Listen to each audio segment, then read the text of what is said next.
فرزند زہرا یہ حالات برے ہیں۔ کاشانۂ بصیرت ویب سائٹ، واٹس ایپ اور یوٹیوب چینل پر مشتمل ایک ایسا مکمل پلیٹ فارم جس پر محروم بصارت کے لیے بالخصوص اور تمام افراد کے لیے بالعموم سینکڑوں کی تعداد میں مستند اسلامی کتب دستیاب ہیں۔ لہذا گزارش ہے کہ آپ اپنی ذمہ داری نبھاتے ہوئے کاشانۂ بصیرت کی ویب سائٹ کو وزٹ، واٹس ایپ چینل کو فالو اور یوٹیوب چینل کو سبسکرائب کرنے کے ساتھ ساتھ بیل آئیکن کو پریس کیجئے تاکہ آپ علم کے حصول کے ساتھ ساتھ مذہب اہل بیت کی اشاعت میں بھی اہم کردار ادا کرتے رہیں۔ کاشانۂ بصیرت۔ حالات برے ہیں۔ السلام علیکم ورحمۃ اللہ وبرکاتہ۔ سامعین، آپ سماعت فرما رہے ہیں انتقام مختار، جو کہ حجت الاسلام علامہ صادق حسن قبلہ کی مجموعہ تقاریر کتابی صورت میں ہے، جسے مرتب کیا ہے مولانا ندیم عباس حیدری علوی صاحب نے۔ آج ہم آپ کے سامنے اس کی 5ویں ریکارڈنگ پیش کر رہے ہیں۔ صفحہ نمبر ہے 72، اور یہاں سے ان تقاریر کا یعنی ان مجالس کا ابتدا ہو رہی ہے۔ مجلس نمبر اول ہے۔ بسم اللہ الرحمن الرحیم، سورہ شورى کی آیت نمبر 227۔ وَسَيَعْلَمُ الَّذِينَ ظَلَمُوا أَيَّ مُنْقَلِبٍ يَنْقَلِبُونَ۔ یہ سورہ شورى کی آخری آیت ہے، جس میں قدرت نظام کائنات کا ایک اہم اصول بتا رہی ہے۔ ارشاد باری تعالیٰ کہ عنقریب ان لوگوں کو معلوم ہو جائے گا جو ظالم تھے اور ظلم کرنے والے تھے کہ زمانہ اور ماحول کس طرح سے پلٹ جاتا ہے، اور عنقریب ان کے سامنے ان کے ظلم کے نتائج اور ان کے ظلم کی جزا آ جائے گی۔ عزیزان گرامی، قرآن کی اس آیت نے یہ بتایا کہ ظلم کسی کی جانب سے بھی ہو، کسی کے دور میں بھی ہو، کسی بھی نوعیت کا ہو، زیادہ دیر تک پھیلتا نہیں، اور ایک نہ ایک وقت ایسا آتا ہے دنیا میں کہ ہمیں یہ منظر نظر آنے لگتا ہے کہ ظالم نادم ہو رہا ہے، پشیمان ہو رہا ہے۔ اب یہ ظلم جس کا انجام اس طریقے پر آتا ہے، راوی جو کوفے کا ایک بہت بڑا سردار ہے، وہ نقل کرتا ہے کہ خلیفہ ولید نے کوفے پر فوج کشی کی، کوفے پر قبضہ کیا، اور کوفے پر قبضہ کرنے کے بعد وہاں کے حاکم کو قتل کیا گیا، اور اس کا سر کاٹ کر حاکم کے دربار میں لانے والا ہے۔ چنانچہ جشن منایا جا رہا ہے، شہر کے بڑے بڑے سرداروں اور رئیسوں کو دعوت دی جا رہی ہے جشن کی۔ راوی کہتا ہے، میں بھی پہنچا، حاکم کے قریب بیٹھا، خلیفہ کے قریب مجھے جگہ ملی۔ ایک مرتبہ جب پہلے حاکم کا سر کٹ کے خلیفہ وقت کے سامنے پہنچا تو سارے دربار میں نعرے بلند ہوئے، لوگ اظہار مسرت کرنے لگے، لیکن خلیفہ وقت نے میرے چہرے سے شاید اندازہ لگا لیا، کہا، کیا تجھے خوشی نہیں ہو رہی؟ راوی کہتا ہے، اے حاکم وقت، میں اسی دارالامارہ کوفہ میں بیٹھا تھا، اور جس مقام پر اس وقت تو بیٹھا ہے، یہاں میں نے دیکھا تھا کہ ابن زیاد بیٹھا تھا، اور ابن زیاد کے سامنے نواز رسول کا سر کاٹ کر لایا گیا تھا۔ اے خلیفہ وقت، اس دن بھی میں اس دربار میں تھا جب یہاں پر مختار بیٹھا تھا جہاں پہ اس وقت تو بیٹھا ہے، اور میں نے دیکھا کہ ابن زیاد کا سر کاٹ کر مختار کے سامنے لایا گیا ہے۔ اے خلیفہ وقت، میں اس دن بھی یہاں پر تھا جب اس مقام پر ایک اور بادشاہ بیٹھا تھا جہاں تو بیٹھا ہے، اس مختار کا سر کاٹ کر اس کے سامنے لایا گیا تھا۔ اے حاکم وقت، آج میں دیکھ رہا ہوں کہ اسی بادشاہ کے سر کو تیرے سامنے کاٹ کر لایا گیا ہے۔ پس ایک مرتبہ یہ کہتے ہوئے حاکم کھڑا ہو گیا اور کہا، خدا تجھے 5واں سر یہاں نہ دکھائے، اور یہ کہہ کر کوفے کے دارالامارہ کو گرا دینے کا حکم دیا۔ لیکن دارالامارہ کے گر جانے سے نظام قدرت اور نظام فطرت تو نہیں بدلتا۔ ہر شخص جو دوسرے پر ظلم کرے گا، اس کو اس کا انجام اور اس کا نتیجہ بھگتنا پڑے گا۔ ہر ظالم کو ظلم کے بعد اسی دنیا میں سزا ملے گی۔ اکثر وہ ہیں کہ جن پر وہ کیفیت اور حالت آئے گی کہ وہ نادم ہو رہے ہوں گے، افسوس کر رہے ہوں گے، پچھتا رہے ہوں گے، کاش پہلے ہم سنبھل جاتے، کاش پہلے ہماری سمجھ میں یہ باتیں آ جاتی۔ ایک مرتبہ کسی نے نوشاروان عادل سے سوال کیا اے نوشروان، تو ایک حاکم ہے، ایک بادشاہ ہے جس کی یہ مجال نہیں کہ تیرے کسی عمل پر اعتراض کرے، کسی کے پاس یہ وقت نہیں، کسی کے پاس یہ طاقت نہیں کہ تیرے خلاف بولے۔ پھر بھی کیا چیز ہے جس نے تجھے اتنا سنبھالے ہوئے رکھا ہے کہ تیرے عدل کی شہرت دور دور تک ہو گئی ہے، لوگ تیرے عدل کا کلمہ پڑھتے ہیں۔ یعنی ظاہری طور پر نوشیروان کو ظلم سے روکنے والی کوئی چیز نہیں تھی، با اختیار حاکم ہے، مضبوط ترین حکومت کا مالک ہے، اور ایسا ہوتا ہے کہ جب لوگ صدیوں تک ظلم برداشت کرتے ہیں تو اس کے بعد ظلم بھی ان کے لیے کوئی نئی چیز نہیں رہتا، عوام کا مزاج بھی ظلم برداشت کرنے کے قابل ہو جاتا ہے۔ تو اب سوال کیا جا رہا ہے کہ آخر کیا سبب ہے، کیا وجہ ہے کہ تو نے عدل سے کام لیا اور ظلم نہیں کیا؟ جواب دیتا ہے وہ کہ ایک دن میں شکار کو جا رہا تھا، راستے میں نے دیکھا کہ ایک کتا گزر رہا تھا، میری فوج کے ایک سپاہی نے ایک پتھر اٹھا کر اس کتے کو مارا۔ صاحب ناسخ التواریخ اس واقعے کو نقل کرتے ہیں کہ ایک مرتبہ پتھر اٹھا کر کتے کو مارا، کتے نے پتھر کی چوٹ کو برداشت کیا، لیکن میں نے دیکھا ابھی میرا قافلہ کچھ آگے بڑھا ہوگا کہ قافلے میں سے ایک گھوڑا بتکا اور اس نے اپنی پچھلی ٹانگیں چلائیں جو اس سپاہی کو لگیں اور یہ تکلیف کی شدت سے کرہاتا ہوا گر گیا۔ لوگوں نے اس کو سنبھالا، ابھی میرا قافلہ کچھ اور آگے گیا ہوگا کہ میں نے دیکھا کہ راستے میں گڑھا آیا اور اس گھوڑے کی ٹانگ اس میں پڑی اور ٹوٹ گئی۔ جب میں نے یہ منظر دیکھا، جب میں نے یہ حالت دیکھی تو میں نے نظام قدرت دیکھا کہ ہر ظالم کو اس کے ظلم کی سزا ملتی ہے، کچھ کو فوراً اور کچھ کو کچھ دیر کے بعد۔ تو میں نے عزم کر لیا کہ میں نے تہیہ کر لیا کہ اب میں اپنی ساری زندگی کسی پر ظلم نہیں کروں گا۔ بس یہ چیز اگر آپ کی سمجھ میں آ جائے، اگر یہ مسئلہ آپ کے لیے واضح ہو جائے تو ظلم جو ہے وہ ہمیشہ آخر میں اپنے کرنے والے کو ندامت کی اور پچھتاوے کی منزل پر لے جاتا ہے۔ ایک وہ مرحلہ آتا ہے، ایک وہ منزل آتی ہے کہ ظالم کو خود افسوس ہو رہا ہوتا ہے کہ میں نے اس انداز سے کسی پر ظلم کیوں کیا۔ مظلوم کربلا کے دل سے نکلنے والی دعا ہمارے چھٹے امام جعفر صادق علیہ السلام کا فرمان ہے، ایک دعا ایسی ہے جو اگر کافر بھی مانگے تو خدا قبول کر لیتا ہے، چاہے وہ مومن کے خلاف ہی کیوں نہ ہو۔ مظلوم اگر کوئی ہے اور وہ دعا کر رہا ہے چاہے وہ کافر ہی کیوں نہ ہو، اس پر مومن نے ظلم کیا ہے، خدا مظلوم کی دعا کو فوراً قبول کر لیتا ہے۔ روایت میں ہے کہ میں نے کائنات میں مظلوم کی دعا سے زیادہ تیزی سے اپنی منزل تک پہنچنے والی کوئی چیز نہیں دیکھی۔ معصوم کا فرمان ہے، مظلوم کی دعا جس پر ظلم کیا جائے فوراً بارگاہ الہی میں پہنچتی ہے، حتیٰ کہ مظلوم کافر ہی کیوں نہ ہو، تب بھی اس کی دعا فوراً قبول ہو جاتی ہے۔ ہمارے علماء کا ایک فقرہ ہے کہ ہم ایسے کافر کی حکومت زیادہ پسند کرتے ہیں جو عادل ہو، اس مومن کے مقابلے میں جو ہو تو مومن لیکن اس کی حکومت ظالم ہو۔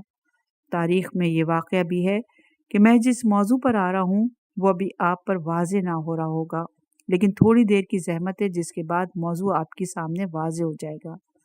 تاریخ میں یہ درج ہے کہ قدیم زمانے کا تذکرہ ہے جب اس دنیا میں دو بڑی حکومتیں مشرقی سمت میں واقع تھیں، ایک ہندوستان کی حکومت، ایک چین کی حکومت۔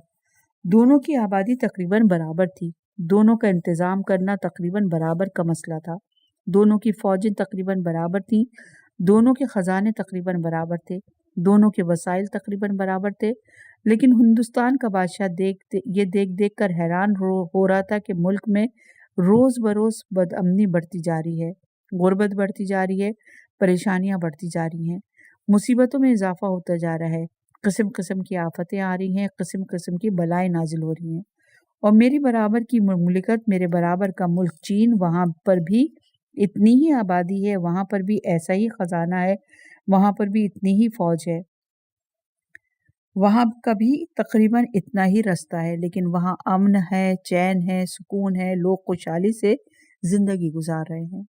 تو ایک مرتبہ یہ حیران ہوا اور اپنے قاصد کو ایک خط دے کر شاہ چین کی طرف روانہ کرتا ہے۔ خط میں سوال کرتا ہے، اے چین کے بادشاہ، مجھے اتنا بتاتے کہ وہ کیا چیز ہے، وہ کیا طریقہ ہے، وہ کیا ذریعہ ہے جس کی وجہ سے ہمارے جیسے وسائل اور خزانے رکھنے کے باوجود تمہارے ملک میں اتنا امن ہے، اتنا چین ہے، اتنی بہتری ہے، اور ہمارے ملک میں اتنی بدامنی انتشار ہے، حالات کی خرابی ہے، آفتیں ہیں اور بلائیں ہیں۔ جب قاصد یہ خط لے کر شاہ چین کے پاس پہنچا تو اب شاہشین نے خط پڑھتے ہی حکم دیا کہ اس قاصد کو گرفتار کر کے قید خانے میں ڈال دیا جائے۔ اس بیچارے کو، جس کا نہ کوئی قصور ہے، نہ کوئی غلطی ہے، نہ کوئی خطا ہے، اس کو بلا کسی وجہ سے قید خانے میں ڈال دیا گیا۔ اب جو وہ قید خانے میں گیا تو اپنی قسمت پر رونے لگا اور فریاد کرتا ہے، مجھے اتنا تو بتاؤ کہ کتنے دنوں کی سزا ملی ہے۔ شاہ چین کی جانب سے جواب آیا، تیرے قید خانے کے سامنے جو ایک بہت مضبوط اور بڑا سا درخت لگا ہوا ہے وہ تجھے نظر آ رہا ہے؟ جس دن یہ درخت ٹوٹ کر گر جائے گا اس دن تجھے قید سے نجات ملے گی۔ انتہائی مضبوط درخت کہ بظاہر اس کے گرنے کے کوئی آثار نہ تھے۔ شاہ ہند کا قاصد سمجھ گیا کہ یہ مجھے ہمیشہ ہمیشہ قید میں رکھنے کی سازش اور منصوبہ ہے۔ نہ یہ درخت کبھی ٹوٹ کر گرے گا اور نہ ہی کبھی میں قید سے آزاد ہوں گا۔ لیکن 40 دن گزرتے ہیں۔ 40ویں دن کی صبح کو جب یہ شخص بیدار ہوا تو اس کے کان میں ایک دھماکے کی آواز آئی۔ دوڑ کر قید خانے کی کھڑکی پر پہنچا تو کیا عجیب منظر دیکھا کہ وہ درخت ٹوٹا ہوا دکھائی دے رہا ہے۔ وہ درخت زمین پر گرا ہوا دکھائی دے رہا ہے۔ نہ کوئی آندھی آئی، نہ کوئی آفت آئی، نہ کوئی سیلاب آیا، نہ کوئی بجلی اس پر گری۔ ایک مرتبہ درخت خود بخود گر پڑا۔ دل خوشی سے بھر گیا۔ اب بادشاہ کے وعدے کے مطابق میری رہائی کا وقت آ پہنچا۔ تھوڑی دیر کے بعد دیکھا کہ وہاں بادشاہ کے سپاہی آ رہے ہیں۔ شاہ چین کے دربار میں لے جا کر کھڑا کر دیا گیا۔ شاہ چین نے کہا، تجھے رہائی مبارک ہو۔ اب اپنے بادشاہ کے پاس جا کر جو میں نے تجھے جواب دیا ہے وہی پہنچا دینا۔ تو قاصد حیران ہو کر سوال کرتا ہے، آپ نے کون سا جواب دیا؟ آپ کا جواب کون سا تھا؟ آپ نے تو گرفتار کیا اور 40ویں دن چھوڑ دیا۔ کہا، کیا تو نہیں سمجھا؟ اتنا بتا، جب میں نے تجھے قید خانے میں ڈالا تھا تو تیرے صبح و شام کس کام میں گزر رہے تھے؟ کہا، فقط ایک ہی کام تھا۔ قید خانے کی کھڑکی پر بیٹھا رہتا تھا اور ہر وقت اس درخت کو دیکھا کرتا تھا اور دل ہی دل میں دعا کرتا تھا، کاش یہ درخت گر جائے۔ اگرچہ مجھے معلوم تھا کہ میری یہ خواہش بالکل الٹ ہے، ایسا ہو نہیں سکتا، اتنا مضبوط اور مستحکم درخت کیسے گرے؟ لیکن 24 گھنٹے سوائے ضروریات کے ہر وقت کھڑکی پر بیٹھا ہوتا اور دل میں یہی خواہش تھی کہ یہ ٹوٹ کر گر جائے۔ شاہ چین نے کہا، یہی فرق ہے میری اور تیری بادشاہ کی مملکت میں۔ جا کر اس سے کہہ دینا کہ جب ایک مظلوم کی بد دعا میں اتنا اثر ہے کہ 40 دن کے اندر اس مضبوط اور مستحکم درخت کو بغیر کسی وسیلے کے گرا دیا گیا، اتنا مضبوط درخت ایک مظلوم کی بد دعا کے نتیجے میں گر گیا، تو جہاں دن رات ظلم ہوتا ہو، جہاں دن رات لوگوں کے حقوق پامال کیے جاتے ہوں، اس مملکت میں امن و سکون آئے گا تو کیسے آئے گا؟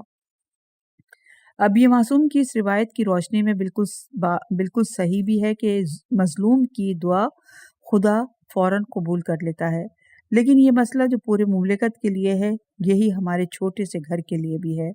آج کل لوگوں کا مسئلہ کیا ہے؟ پریشانیاں ہیں، آفتیں ہیں، بلائیں ہیں۔ ایک پریشانی ختم نہیں ہوتی، دوسری پریشانی شروع ہو جاتی ہے۔ ایک طرف دیکھتے جائیے تو آمدنی میں برکت ہی برکت ہے، لیکن دوسری جانب اسے دیکھیے سر پکڑے رو رہا ہے، پریشانیاں حد سے زیادہ ہیں اور ہماری سمجھ میں نہیں آتا آخر ان کی انتہا کہاں ہوگی۔ ہم پریشان ہو کر سوچتے ہیں اور ظاہر ہے ہر آدمی اب اپنے بارے میں سوچتا ہے کہ جتنا پریشان اور مصیبت زدہ اس دنیا میں ہوں، اتنا اس معاشرے میں کوئی اور نہیں ہوگا۔ آخر وجہ کیا ہے؟ اپنی غلطی بھی سمجھ میں نہیں آتی، اپنا قصور بھی سمجھ میں نہیں آتا۔ اب شاہ چین کے واقعے کو ذہن میں رکھیے اور حضرت ابو ذر غفاری کا جملہ سن لیجئے اور نتیجہ آپ کے سامنے آ جائے گا۔ پیغمبر اسلام کی وفات کے بعد اب امت مسلمہ اور خصوصیت سے اب نئے اسلام قبول کرنے والے، انہوں نے پیغمبر صلی اللہ علیہ وآلہ وسلم کو نہیں دیکھا، لیکن ان میں بڑی تمنا تھی کہ کاش ہمیں پتہ چلے کہ پیغمبر اسلام نے ساری زندگی کیا ارشاد فرمایا۔ وہ اصحاب رسول کے پاس آتے ہیں اور ان سے پوچھا کرتے تھے کہ آپ نے پیغمبر کو بہت دیکھا ہے، آپ پیغمبر کی صحبت میں بیٹھے ہیں، آپ نے پیغمبر کا زمانہ گزارا ہے، مجھے کوئی وصیت کیجیے، ہمیں کوئی وصیت کیجیے۔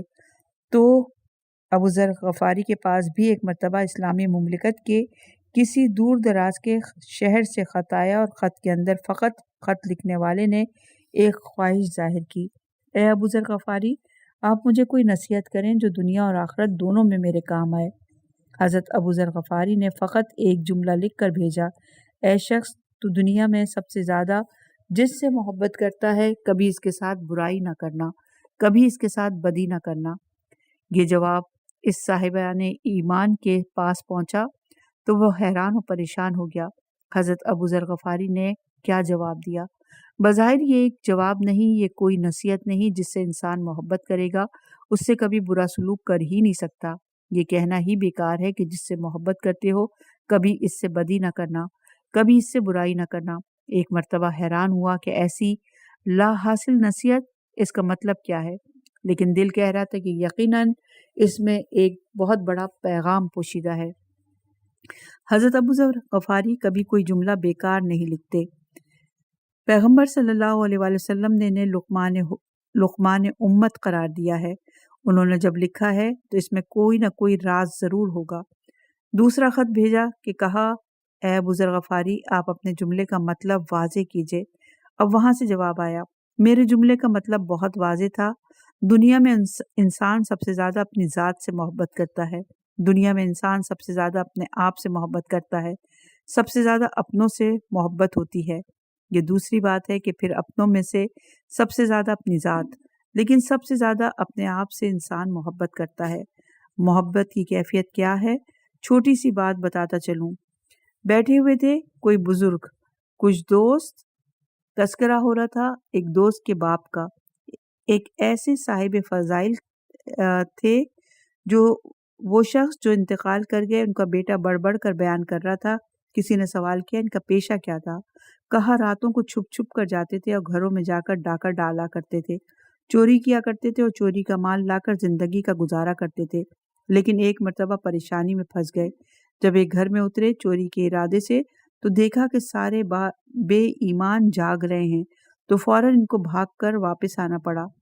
تو اب چونکہ اپنا ہے اس لیے گھر کا مالک بھی بے ایمان قرار پایا۔ جس کے گھر میں گئے چوری کے لیے وہ جاگ رہا ہے تو وہ بھی بے ایمان ہے، اس لیے کہ اپنے والد کی بات ہے۔ تو یہ بات فطرت انسانی میں شامل ہے، جو اپنا ہوتا ہے اس کی برائی بھی اچھی لگتی ہے اور انسان اس سے محبت کرتا ہے۔ اپنوں میں بھی سب سے زیادہ اپنی ذات سے آدمی پیار کرتا ہے۔ حضرت ابو ذر غفاری کہہ رہے ہیں کہ میرے جملے کا مقصد یہ تھا کہ کبھی کوئی ایسا کام نہ کرنا جس سے تمہیں نقصان پہنچے، کبھی کوئی ایسا فعل انجام نہ دینا جس سے تمہیں نقصان پہنچے۔ میرا جملہ کیا تھا؟ سب سے زیادہ جس سے محبت کرتے ہو اس کے ساتھ بدی نہ کرنا، سب سے زیادہ اپنے جسم سے محبت کرتے ہو، کوئی ایسا کام نہ کرنا جس سے اس کو نقصان پہنچے، یہ ظلم ہو جائے گا اپنی ذات پر۔ اور ایسا کون سا کام ہے جو اپنے آپ کو نقصان پہنچائے؟ ہر فعل حرام، ہر گناہ، مرضی خدا کے خلاف اٹھایا ہوا ہر قدم، شریعت کے مخالف ہر قدم، یہ وہ چیز ہے کہ جس کو آج تو آپ انجام دے دیجیے گا، لیکن پڑھتے ہیں نماز، نہیں رکھتے ہیں روزہ، نہیں پڑھتے ہیں نماز، نہیں رکھتے ہیں روزہ، نہیں نکالتے ہیں زکوٰۃ، خمس، نہیں جاتے ہیں حج پر، ادا نہیں کرتے کوئی بھی حقوق اور اپنے آپ کو حرام سے نہیں بچاتے۔ یہ حقیقت میں اپنے آپ پر ظلم ہو رہا ہے، یہ اپنی ذات کے اوپر بدی ہو رہی ہے۔ ایک وہ دن آئے گا، ایک وہ منزل آئے گی جب اس کا نتیجہ سامنے آئے گا تو انسان کو پتہ چلے گا کہ میں نے اپنے ساتھ کتنا بڑا ظلم کیا۔ حضرت ابو ذر غفاری یہی کہہ رہے ہیں کہ جس سے سب سے زیادہ محبت کرتے ہو کبھی اس سے بدی نہ کرنا، کبھی اس کے اوپر ظلم نہ کرنا، کوئی ایسا کام نہ کرنا جو خدا کے احکام کے خلاف ہو۔ اور یہاں میں اتنا بتاتا چلوں کہ جہاں اپنے احکام خدا کے خلاف قدم اٹھایا وہیں سے ظلم کا آغاز ہو گیا ہے۔ اسی لیے ظلم کی تعریف علماء نے لکھی ہے کہ ایک چیز کا اصلی مقام ہے، وہاں سے اسے اٹھا کر کسی دوسرے مقام پر رکھنا، یہ ہے ظلم۔ اب فرض کیجئے خدا نے چہرے کے اوپر بال پیدا کیے ہیں دہڑی کی صورت میں، ان کا مقام کیا ہے؟ ان کا محل کیا ہے؟ یہی چہرہ ہے جس کے اوپر یہ بال رہنے چاہیے، جس کو ہم آپ داڑھی کہا کرتے ہیں۔ اگر اب ان بالوں کو نائی کے استرے کے اوپر یا گھر کے واش بیسن کے اندر بہا دیے گیا تو کیا یہ ظلم ہوگا؟ بالکل یہ ظلم ہوگا کہ جس چیز کو خدا نے جہاں کے لیے پیدا کیا تھا وہاں آپ نے نہ رکھا اور اس کو اس مقام میں رکھا جہاں کے لیے وہ پیدا نہیں کی گئی تھی۔ ظلم کا آغاز کہاں ہوا؟ مثلا آپ نے روزانہ صبح سویرے اپنے چہرے کے اوپر ریزر چلا دیا، خدا نے اس پردے کو قرار دیا کہ اس لیے کہ یہ عورت کے جسم پر رہے، اس لیے کہ یہ چادر عورت کے سر پر رہے اور اس کے تمام جسم پر حجاب اور پردہ ہو جائے۔ لیکن کیا کیا؟ اسے اٹھا کر ڈال دیا گیا کھانے پینے کی ان چیزوں پر جن کا نام رکھا گیا کہ یہ جناب سیدہ کی منت اور نیاز ہے۔ میں ہر سال ایک جملہ اس میں ضرور کہتا ہوں اور ہر سال اس پر گفتگو کرتا ہوں، تو بہرحال اس سال ارادہ نہ تھا، لیکن بات آ گئی تو اب کیوں اس کے اوپر پردہ ڈالا گیا؟ اس لیے کہ بی بی کی نیاز ہے۔ ارے اتنی احتیاط ہوتی ہے جناب فاطمہ زہرا کی نیاز کے سلسلے میں کہ ہم اور آپ جیسوں کو تو کمرے میں داخل ہونے کی اجازت ہی نہیں ملا کرتی، بلکہ دیکھا گیا ہے کہ چھوٹے چھوٹے معصوم بچے، یعنی اگر اس عمر میں بھی ہیں کہ اگر جناب سیدہ کے پاس جاتے تو بی بی گود میں بٹھاتی، لیکن چونکہ لڑکا ہے اس لیے منع کر دیا گیا کہ تمہیں یہ چیز کھانے کو نہیں ملے گی، یہ جناب سیدہ کی نیاز ہے۔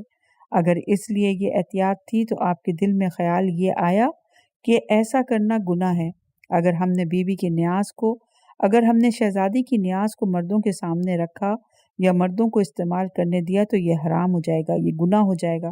اگر اس نیت سے احتیاط کی تو یہ فعل حرام ہے، یہ گناہ ہے، اس لیے کہ شریعت میں بدعت کہتے ہیں اسے، کہ ہر نئی چیز کو ایجاد کرنا۔ اور اگر دل میں گناہ کا خیال نہیں، یہ خیال نہیں کہ شریعت نے منع کیا ہے، لیکن خود احتیاط کرنے کو جی چاہ رہا ہے، خود پابندی کرنے کو جی چاہ رہا ہے، تو پھر یہ ظلم ہو گیا۔ اس لیے کہ جیسے میں نے سال گزشتہ میں بھی کہا تھا کہ یہ نظر کی چیزیں، یہ نیاز کی چیزیں، یہ روٹی، یہ پھل، یہ کھانے پینے کی چیزیں، ان کے اوپر چادر نہیں رکھنا ہے، بلکہ چادر اپنے سر کے اوپر رکھنا ہے، ان کو پردہ نہیں کرانا ہے، پردہ اپنے جسم کو کرانا ہے۔ وہاں تو روایات میں یہ ملتا ہے کہ آپ اس نیاز کو شہزادی کی طرف منسوب کرنے کے بعد اس کا اتنا خیال اور اس کی اتنی احتیاط کر رہے ہیں، اور وہاں تاریخ میں یہ ملتا ہے کہ جسے کوئی جھٹلا ہی نہیں سکتا، جس کا کوئی انکار کر ہی نہیں سکتا، وہ سورہ دہر کا نازل ہونا ہے۔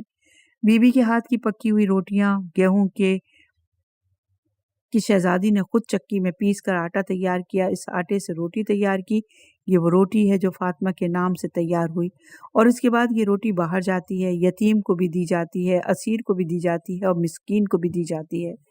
3 دن متواتر فاطمہ کے ہاتھ کی پکی ہوئی روٹیاں گئیں، اگر مان بھی لیا جائے کہ آنے والے فرشتے تھے، بہرحال گھر سے باہر گئیں، لوگوں کے سامنے گئیں، نگاہ پڑنے والوں کی نگاہ بھی پڑی، اور اگر فرشتوں والی روایت کو قبول نہ کیا جائے تو نامحرم کے ہاتھ میں گئیں، لیکن اس پر نہ تو اہل بیت کو اعتراض ہے، نہ خاندان رسول کی کوئی احتیاط ہے۔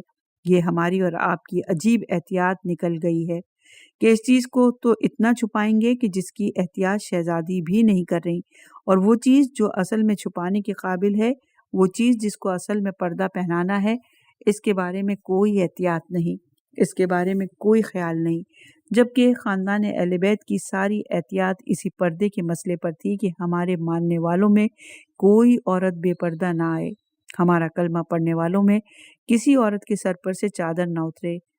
یہ موضوع تسلسل سے آئے گا۔ تو وہ چادر جو مومنہ کے سر سے اتر کر نیاز کی شے پر گئی، یہ کیا ہے؟ خدا نے جس چیز کو جس مقام کے لیے بنایا ہے، ہم نے وہاں سے اٹھا کر اس کو دوسرے مقام پر رکھ دیا، تو جہاں بھی فعل حرام کا آغاز ہوا وہاں سے گناہ شروع ہوا، وہاں ظلم شروع ہوا، وہاں ظلم کا آغاز ہوا، اور قرآن نے کہہ دیا سورہ شورى کی آیت نمبر 227 میں وَسَيَعْلَمُ الَّذِينَ ظَلَمُوا أَيَّ مُنْقَلِبٍ يَنْقَلِبُونَ، جہاں سے ظلم کا آغاز ہوا، چاہے وہ ایک مومن کے گلے پر خنجر رکھ کر اس کا خون بہاؤ، وہ ظلم ہے، اور چاہے اپنے رخسار کے اوپر ریزر چلا کر اپنی داڑھی کا خون بہاؤ، وہ بھی ظلم ہے۔ یہ ظلم وہ یا وہ ظلم وہ، جہاں سے ظلم کا آغاز ہو، قرآن کہہ رہا ہے عنقریب وہ لوگ جان لیں گے جنہوں نے ظلم کیا اپنے آپ پر یا کسی پر کہ کتنی جلدی ان سے انتقام لینے والا ہے۔ تو ایک اصول ہے قدرت کا، یہ بڑا اہم موضوع ہے خاندان کے بارے میں، جس کی وضاحت انشاءاللہ ہوگی آئندہ تقریر میں۔ علامہ آگے بیان کر رہے ہیں، تو میں عرض کر رہا تھا کہ قدرت کا ذات کے بارے میں بھی، خاندان کے بارے میں بھی، معاشرے کے بارے میں بھی، اور تاریخ نے بھی ہمیں بتایا کہ یہ اصول کس طرح سے ہمارے سامنے آ رہا ہے۔ تاریخ نے ہمیں بتایا کہ کائنات کا سب سے بڑا ظالم کائنات کے سب سے بڑے مظلوم پر ظلم کرتا ہے۔ کائنات کا بڑا ظالم تخت کے اوپر بیٹھا ہے۔ کون ہے جو مجھ سے سوال کر سکتا ہے؟ میں جو دل چاہے کروں، امت اطاعت کرے گی، لیکن تاریخ بتاتی ہے آج وہی حاکم شام ہے، آج وہی یزید ہے کہ تخت پر بیٹھا رہا اور بیٹھنے کے بعد سید سجاد کو بلا کر کہہ رہا ہے خدا کی لعنت ہے ابن زیاد کے اوپر کہ جس نے بغیر میری مرضی اور اجازت کے اس کام کو انجام دیا۔ آج کل کے اکثر مورخین یزید کے ان فقروں کو پیش کر کے ایک عجیب نتیجہ نکالتے ہیں۔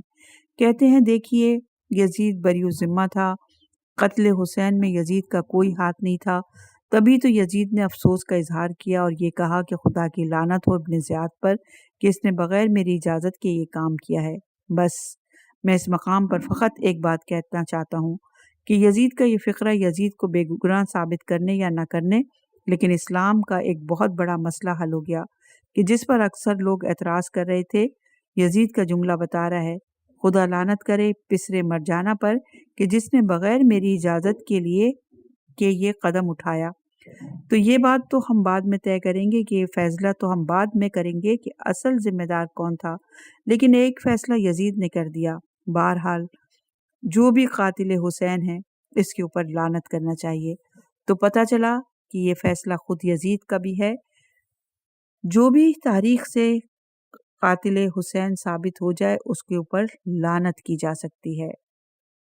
دیکھا آپ نے اتنا جلد وعدہ خدا پورا ہوا کہ سورہ شورى کی آیت میں پروردگار نے فرمایا وَسَيَعْلَمُ الَّذِينَ ظَلَمُوا أَيَّ مُنْقَلِبٍ يَنْقَلِبُونَ۔ جس حکومت کو بچانے کے لیے یزید نے نواسے رسول کا خون بہایا تھا، وہ حکومت اس کے پاس 3.5 سال کے عرصے سے زیادہ نہ رہی۔ نہ صرف یہ کہ اس کے ہاتھ سے نکلی بلکہ اس کے خاندان کے ہاتھ سے نکل گئی۔ میں نے آج سے 2 سال قبل اسی عزاخانے میں ماہ سفر کی ابتدائی 5 مجالس میں حضرت امیر مختار کے حالات بیان کیے تھے، لیکن اس وقت کی کمی کی وجہ سے یہ موضوع نامکمل رہا اور ابتدائی 2 تقاریر کے بعد تیسری تقریر میں بہت جلدی موضوع کو نامکمل رکھتے ہوئے ایک منزل تک اس وعدے کے ساتھ کہ انشاءاللہ کچھ عرصے بعد یہ پورا موضوع تفصیل سے آپ کے سامنے آئے گا۔ تو اب میرا ارادہ یہی ہے کہ آج کی شب سے لے کر اس سلسلے کی آخری شب تک اپنے اصل موضوع کے ساتھ ساتھ آپ کے سامنے یہ واقعات بھی پیش کروں تاکہ آپ کو اندازہ ہو کہ قاتلان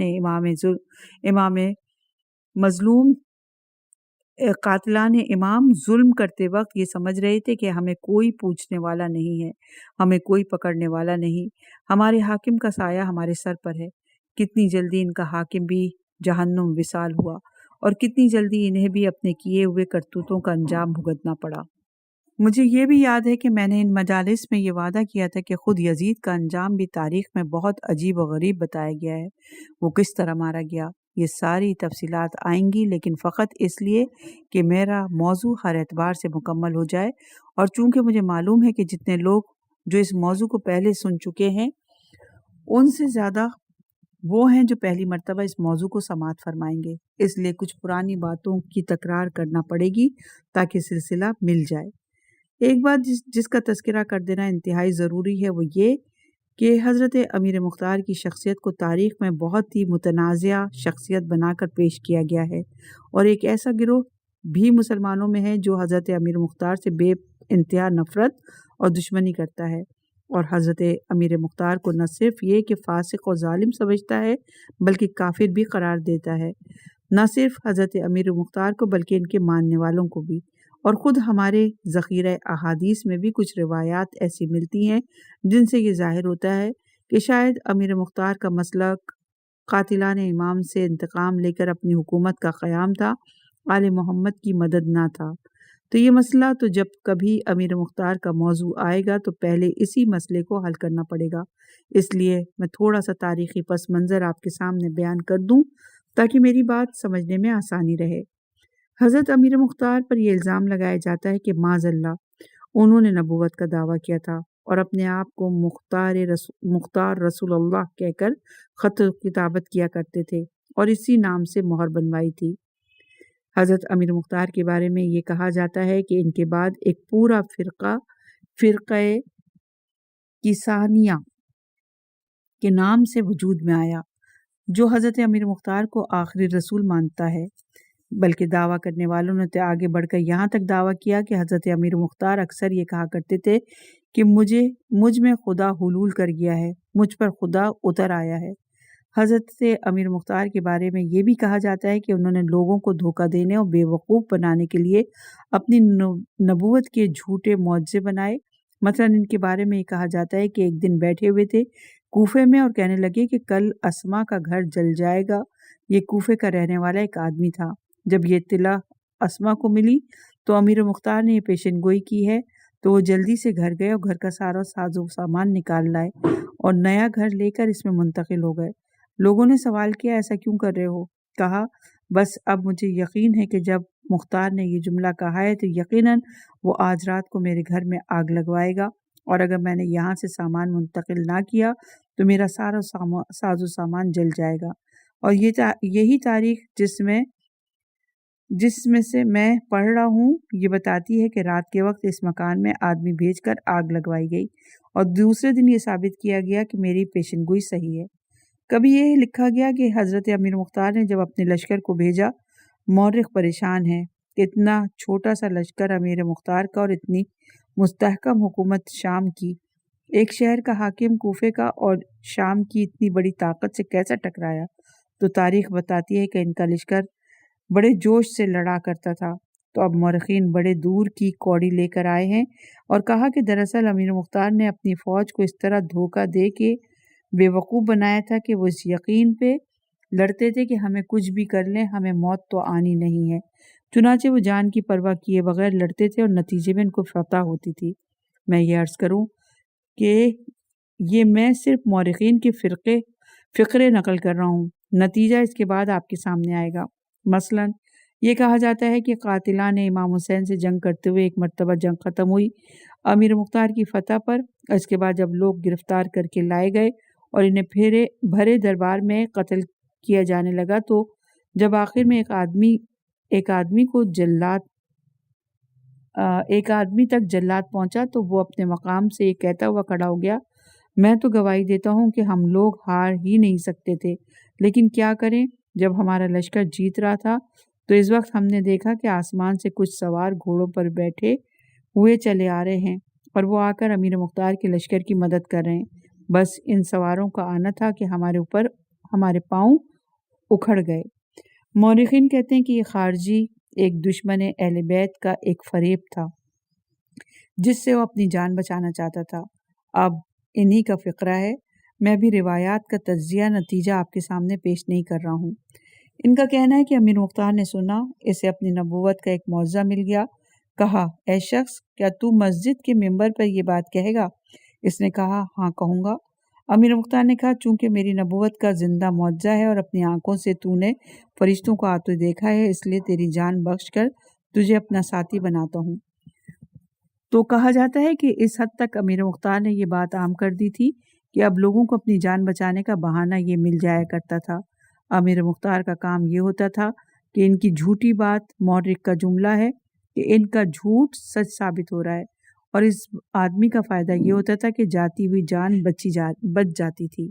یہ بھی کہا جاتا ہے کہ اور ایک عجیب و غریب واقعہ منسوب کر دیا جاتا ہے کہ امیر مختار کے بارے میں کہ فقط اس لیے کہ اگر کبھی بھی آپ سے سوال کرے تو آپ کے پاس کوئی جواب تو ہو۔ میں یہ چیز آپ کے سامنے پیش کر رہا ہوں، ورنہ بظاہر اس کے پیش کرنے کا کوئی فائدہ محسوس نہیں ہو رہا۔ یہ کہا گیا کہ امیر مختار نے اپنی رسالت کو ثابت کرنے کے لیے تبرک کے طور پر ایک کرسی پیش کی، عوام کے سامنے اسے تابوت سکینہ کہا کرتا تھا۔ تابوت سکینہ بنی اسرائیل کی قوم کے پاس ایک صندوق تھا جس میں انبیاء کے تبرکات محفوظ رہا کرتے تھے، اور جب کبھی وہ کسی جنگ میں حصہ لینے جاتے تھے تو یہ صندوق آگے رکھا جاتا تھا اور خیال کیا جاتا تھا کہ اس چیز کی برکت سے ہمیں فتح حاصل ہوگی، اور اس کا تذکرہ خود قرآن کریم کے اندر ہے۔ تو بڑی اہمیت تھی بنی اسرائیل میں اس تابوت سکینہ کی۔ اب یہ مورخین کی تحریر فرماتے ہیں کہ مختار نے اپنے ساتھیوں کو اپنے پاس جمع رکھنے کے لیے ایسا ہی فریب کھڑا کیا تاکہ اس کے ساتھی اس کے صحیح ہونے پر جمع رہیں۔ اب یہ صرف مورخین کے خدشات ہیں، اس لیے آپ کے سامنے نقل کر رہا ہوں تاکہ آپ کو اندازہ ہو کہ امیر مختار کی شخصیت بھی کتنی مظلوم ہے۔ اور فقط اس لیے حکومتوں سے ٹکرانے والے، خلافتوں کا مقابلہ کرنے والے تو بہت پیدا ہوئے، لیکن فقط اس لیے کہ ان کا مقصد اہل بیت کا ساتھ دینا تھا۔ اسی وجہ سے یہ روایت انہی کے بارے میں گڑھی گئی، اور کتنے ہی لوگوں نے بغاوتیں کی حکومت کے خلاف۔ کسی کے بارے میں آپ کو اس قسم کی باتیں نظر نہیں آئیں گی، لیکن چونکہ محبت اہل بیت میں یہ نکلے تھے، اس لیے ساری چیزیں ان کے بارے میں موجود ہیں، اور ان روایات کے بارے میں کچھ کہنا ہی لا حاصل ہے، جن کو پتہ ہے کہ اگر ایک عام مومن اہل بیت کا کردار حکومت کو پتہ چل جاتا تو اتنی جھوٹی روایات بنائی گئیں، اور اس کے کردار کو مسخ کرنے کے لیے کوئی شخص کبھی اس کے پاس نہ جانے پائے۔ جناب امیر مختار سے تو سب سے پہلے جلتی تھی حکومت، کیونکہ یہی وہ شخصیت تھی کہ جنہوں نے امام حسین علیہ السلام کی مظلومیت کو آشکار کیا، جنہوں نے امام حسین علیہ السلام کے قاتلوں سے انتقام لیا، جنہوں نے اس حکومت کا خاتمہ کیا جو قتل حسین کا سبب بنی تھی، اور جنہوں نے عوام کے دلوں میں صحیح معنوں میں محبت اہل بیت پیدا کر دی۔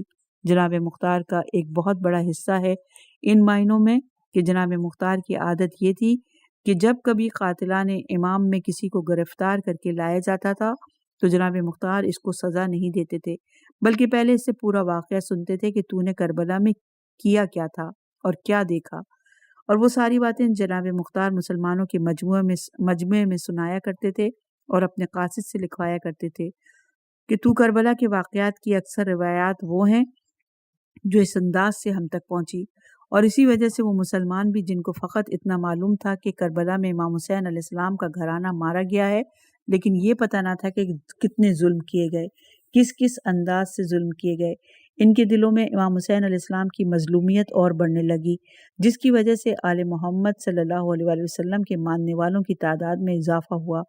تو وہ ظالم حکومتیں جو آل محمد کے ایک ماننے والے کو اگر وہ گھر میں خاموش بھی بیٹھا ہو اسے زندہ نہیں دیکھ سکتی تھیں، تو بھلا وہ جناب مختار کے بارے میں کیسے حسد کا شکار نہ ہوتی تھیں، جنہوں نے ظالموں کی ساری سازشوں کو تشت ازبام کیا، سارے منصوبوں کو ناکام بنایا، اور جن کی وجہ سے آل محمد کے ماننے والوں کی ایک بہت بڑی تعداد اپنی جانیں تک قربان کرنے پر آمادہ ہو گئی۔ تاریخ کے واقعات آپ کے سامنے ہیں، آل محمد کے ماننے والوں کا قتل عام ہو رہا ہے، تو جناب مختار کے بارے میں اگر کوئی جھوٹی روایات بنائی جائیں تو کوئی تعجب نہیں۔ البتہ بعض اوقات ایسا ہوا کہ ہمارے ذخیرہ احادیث میں بھی کچھ ایسی روایات مل جاتی ہیں تو جن میں بظاہر تو جناب مختار کی مذمت منقول ہے، یہ ایک بہت اہم مسئلہ ہے، معصوم نے کیوں جناب مختار کی مذمت کی، لیکن بعض روایات ایسی ہیں جنہوں نے در حقیقت غلط طریقے سے نقل کیا گیا ہے، جس کی بنا پر لوگوں نے ٹھوکر کھائی ہے۔ بس ایک روایت سنا کر میں آج کی گفتگو اختتام کو پہنچاؤں، مثلا ایک روایت جسے کتاب روضۃ الصفا میں بھی نقل کیا گیا کہ جناب امیر مختار کے بارے میں ایک الزام بھی عام مورخین نے لگایا ہے کہ انہوں نے امام حسن کے دور میں ان کے ساتھ غداری کی تھی اور امام علیہ السلام کو گرفتار کرنے کا منصوبہ بنایا تھا۔ روایت بتاتی ہے کہ خلافت ثانیہ کے دور میں جب ایران فتح ہوا تو جناب مختار کے والد ابو عبیدہ ثقفی کو مدائن کا گورنر بنایا گیا۔ اس کے بعد وہ ایک حادثے کا شکار ہوئے، ایک ہاتھی کے پاؤں سے کے نیچے کچل کر شہید ہوئے، تو جناب مختار کے چچا کو یہ عہدہ دیا گیا۔ جناب مختار کے چچا نے ایک طویل عرصے تک مدائن کی گورنری کا عہدے کو سنبھالا۔ تیسری خلافت کے دور میں بھی، امیر المومنین کے زمانے میں بھی، یہاں تک کہ امام حسن کے زمانے میں بھی، اور جب وہ حالات ہوئے تو صلح امام حسن کی وجہ سے امام کے لشکریوں کا ایک حصہ امام کے لشکر سے کٹ کر چلا گیا، تو لوگوں نے امام علیہ السلام کے اوپر اعتراضات کیے۔ حالت نماز میں امام کے نیچے سے مسلح کھینچ لیا اور امام کے بارے میں یہی باتیں کہنا شروع کر دی کہ انہوں نے اسلام اور صاحبان ایمان کو ذلیل کر دیا۔ تو اس وقت روضۃ الصفا میں اور دیگر کتابوں میں روایت ہے کہ جناب مختار اپنے چچا کے پاس گئے اور کہا، موقع اچھا ہے، کیوں نہ ہم حسن بن علی کو گرفتار کریں اور حاکم شام کے ہاتھ ان کو بیچ دیں اور ان کے بدلے میں رقم حاصل کریں۔ جب یہ سننا تھا تو ان کے چچا ایک دفعہ غیظ و غضب میں آ گئے، کہا، اے دشمن خدا اور اے دشمن اہل بیت، تو مجھے ایک ایسے کام کی نصیحت کرتا ہے، ایسے کام کا مشورہ دیتا ہے، خدا کی قسم اگر میری گردن بھی کٹ جائے اور جان بھی چلی جائے تو میں ایسے کام کا ارادہ بھی نہیں کر سکتا۔ اور پھر یہ کہا جاتا ہے کہ امیر مختار کے اس ارادے کی خبر لوگوں کو ملی تو وہ مختار سے بدظن ہو گئے، اور اس وقت تک مختار سے بدظن رہے جب تک کوفے میں جناب مسلم بن عقیل نہ آئے اور جناب مختار کے گھر مہمان نہ ٹھہرے۔ اب قاضی نور اللہ شستری شہید ثالث اپنی کتاب میں کہتے ہیں کہ کتنی بڑی خیانت اور دھوکہ ہے۔ دراصل روایت کچھ اور تھی، اس کے بیچ کا ایک پورا حصہ غائب کر دیا گیا، جس کی وجہ سے وہ روایت جو جناب مختار کی مدح و تعریف میں تھی وہ جناب مختار کی مذمت میں تبدیل ہو گئی۔ قاضی نور اللہ شستری شہید ثالث کہتے ہیں کہ ابتدائی واقعات تو ایسے ہی ہیں، لیکن جب وہ دور آیا کہ امام حسن نے صلح کر لی اور لوگوں کی اکثریت امام کو چھوڑ کر چلی گئی تو مختار اپنی محبت اہل بیت کے جذبے کی وجہ سے ڈرے کہ ایسا نہ ہو کہ میرا چچا بھی عین وقت پر امام کو چھوڑ کر چلا جائے یا امام کو گرفتار کروا دے، لیکن کرے کیا، کیسے دل کا حال پتہ کرے۔ اس زمانے کے انتہائی دانشمند شخص کے پاس جو محب اہل بیت تھا، اس کے پاس گئے اور جا کر کہا کہ میں کس انداز سے اپنے چچا کے دل کا حال معلوم کروں۔ کہا ایسا کرو کہ کبھی کسی تنہائی کے مقام پر اپنے چچا سے ملاقات کرو اور ان کے سامنے امام حسن علیہ السلام کے گرفتار کرنے کی تجویز پیش کرو۔ اگر تمہارے چچا کے دل میں ذرہ برابر بھی یہ خیال ہوگا کہ وہ راضی ہو جائیں گے، یا کم از کم گفتگو سے پتہ چل جائے گا کہ وہ راضی ہیں، اور اگر وہ دل سے محب اہل بیت ہیں تو فوراً منع کر دیں گے اور تمہیں ڈانٹ کر خاموش کر دیں گے۔ چنانچہ جناب مختار نے یہ دیکھنے کے لیے کہ ایسا تو نہیں ہے کہ میرے چچا عین وقت پر امام کو دھوکہ دے دیں، چچا سے یہ سوال کیا، اور جب چچا نے اس کا جواب دیا تو پھر جناب مختار بالکل مطمئن ہو گئے۔ ہاں، میرا چچا ایسا کام نہیں کر سکتا۔ تو دیکھا آپ نے کہ ایک ہی روایت ہے شروع سے لے کر آخر تک، لیکن بیچ کے دو جملے نکال دیے گئے اور وہ روایت جو مختار کی تعریف میں تھی وہ مختار کی مذمت میں چلی گئی۔ تو ایسا بھی کہا گیا، اور ایک دو روایتیں تو ایسی ہیں کہ جن میں واقعاً معصوم نے جناب مختار کی مذمت کی، لیکن اس کا بھی ایک بہت بڑا فائدہ اور مصلحت ہے، اور وہ انشاءاللہ کل میں آپ کو بتاؤں گا۔ اتنا ہی کہہ دینا میرے لیے اور اتنا ہی عقیدہ رکھ لینا ہمارے لیے کافی ہے کہ آل محمد کی عورتیں اور اہل بیت کے خاندان کی سیدانیاں اور کربلا سے آنے والی بیویاں بال کھول کھول کر جناب مختار کو دعا دیا کرتی تھیں اور بار بار کہتی تھیں کوئی مختار کو برا نہ کہے، ہمارے دل کو تکلیف ہوتی ہے۔ اس لیے مختار نے ہمارے شہیدوں کے خون کا انتقام لیا، اور مختار کی وجہ سے اتنے عرصے تک کے بعد پہلی مرتبہ ہمارے گھر میں چولہا جلا ہے۔ یہ مسلسل فقرہ چوتھے امام کا جملہ ہے۔ میں اپنی پھوپھی کے پاس گیا تھا، انہوں نے یہی کہا کہ کوئی مختار کو برا نہ کہے۔ مختار تو وہ ہیں جنہوں نے ہمارے شہیدوں کے خون کا انتقام لیا، اور جن کی وجہ سے ہمارے گھر کے بجھے ہوئے چولہے روشن ہوئے، جن کی وجہ سے سیدانیوں نے اپنے سروں میں تیل ڈالا، جن کی وجہ سے چاہے ایک دن کے لیے صحیح زینت کی ہے۔ کوئی مختار کو برا نہ کہے، اس سے زینب کے دل کو تکلیف پہنچتی ہے۔ روایت میں بھی ہے کہ جب کربلا میں عصر عاشور آئی اور وہ وقت آ گیا کہ میرے ساتویں امام کے الفاظ ہیں، عصر کے بعد ہمارے گھرانے پر وہ قیامت گزر گئی کہ نہ کوئی سوچ سکتا ہے، نہ کوئی تصور کر سکتا ہے۔ یہ تو ہم ہی جانتے ہیں کہ جو کچھ ہم پر گزرا۔ ذکر مصائب۔ دنیا کا سب سے شریف اور معزز گھرانہ کربلا کی جلتی ہوئی ریت پر قیدی بنا کر بٹھا دیا گیا۔ جو اہل بیت رسول تھے وہ کربلا میں بے بیت ہو گئے، یعنی بے گھر کے ہو گئے۔ جب کربلا میں عاشور کی سپہر آئی، امام حسین کا سر نوک نیزہ پر بلند ہو گیا، حسین کے لاشے پہ گھوڑے دوڑے۔ اس کے بعد ایک مرتبہ عمر ابن سعد کا حکم ہوا کہ جاؤ خیموں کی جانب اور جو چیزیں تمہیں نظر آئیں اسے لوٹ لو۔ ایک مرتبہ فوج یزید گھوڑوں پر سوار ہو کر آگے بڑھے اور کیسی لوٹ مار کی کہ اس سے اندازہ کریں کہ جب سکینہ کے کانوں کے گوشوارے چھینے گئے، سید سجاد کے نیچے سے بستر کو کھینچ کر نکالا گیا اور کس چیز کو باقی چھوڑا ہوگا۔ روایت میں یہ بھی ہے کہ جب بی بی زینب نے لوٹنے والوں کا راستہ روکنے کی کوشش کی تو روایت میں ہے کہ اس لوٹنے والے نے شہزادی کے چہرے پر ایسا کوڑا مارا کہ زینب کے چہرے پر اسی کوڑے کا نشان پیدا ہو گیا، اور زینب نے اس وقت اپنے کھلے ہوئے بالوں کے ساتھ بد دعا دی، خدا تجھ پر ایک ایسا ظالم کو مسلط کرے جو تیرے اسی ہاتھ کو قطع کرے جس سے تو نے فاطمہ کی بیٹی اور رسول کی نواسی کے چہرے پر کوڑا مارا تھا۔ تو زینب کی دعا کا نتیجہ بھی ہے مختار، اور جس وقت یہ ساری لوٹ مار ہو رہی ہے جس وقت اہل بیت کے گھرانے پر یہ سارے مصائب آ رہے تھے تو روایت بتاتی ہیں کہ ذرا دیکھیں اہل بیت کے یہاں شریعت کی پابندی کے ننھے ننھے بچے اور بچیوں کو بھی یہ خیال نہ تھا کہ ہم کو لوٹا جا رہا ہے، ہمیں مارا جا رہا ہے، ہمیں کوڑے لگائے جا رہے ہیں۔ ارے وہاں بھی اگر خیال تھا تو فقط یہ کہ شریعت کی مخالفت نہ ہونے پائے اور کوئی ایسا نہ کام ہونے پائے کہ جس سے خدا راضی نہیں۔ حمید ابن مسلم کا فقرہ تو آپ نے سنا ہی ہوگا کہ جب آخری خیمہ جلا اور ساری سیدانیاں روتی ہوئی باہر نکلیں، اس وقت میری نگاہ ایک ننھی سی بچی پر پڑی جس کے کرتے کا دامن جل رہا تھا۔ آگ بھڑکتی جا رہی تھی مگر عجیب بچی تھی، نہ اس کو کرتے کی فکر تھی نہ آگ کا خیال تھا، بس بار بار ہاتھ سینے پہ مار رہی تھی۔ کبھی کہتی تھی ہائے میرے بابا کہاں ہو، کبھی کہتی تھی ہائے میرے چچا عباس کہاں ہو۔ میں نے دیکھا کہ بچی کے گال پر تماچوں کے نشان نظر آ رہے ہیں، بچی کے کانوں سے بہتے ہوئے خون نظر آ رہا ہے۔ میں آگے بڑھا تاکہ آگ کو بجھاؤں، ادھر قریب آیا، ادھر وہ بچی 2 قدم پیچھے ہٹ گئی اور پورے جلال کے ساتھ کہا اے آنے والے میرے جسم کو ہاتھ نہ لگانا، میں فاطمہ زہرا کی پوتی سکینہ ہوں، نامحرم میرا جسم نہیں چھو سکتا۔ شہزادی سکینہ کو آگ کا خیال نہیں، جلتے ہوئے کرتے کا خیال نہیں، پردے کا خیال نہیں۔ راوی کہتا ہے میں نے ہاتھ جوڑے بی بی میں فقط آگ بجھاؤں گا۔ میں نے آگ بجھائی، ادھر شہزادی کہتی ہیں شخص تو بڑا مہربان نظر آتا ہے، ایک مہربانی اور کر دے، مجھے نجف کا پتہ بتا دے۔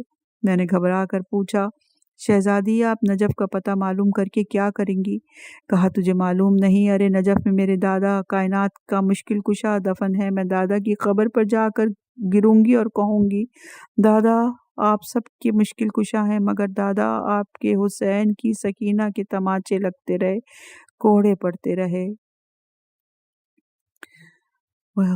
وَسَيَعْلَمُ الَّذِينَ ظَلَمُوا أَيَّ مُنْقَلِبٍ يَنْقَلِبُونَ۔ یہاں پر پہلی مجلس کا اختتام ہوا، انشاءاللہ کہ اگلی ریکارڈنگ میں دوسری مجلس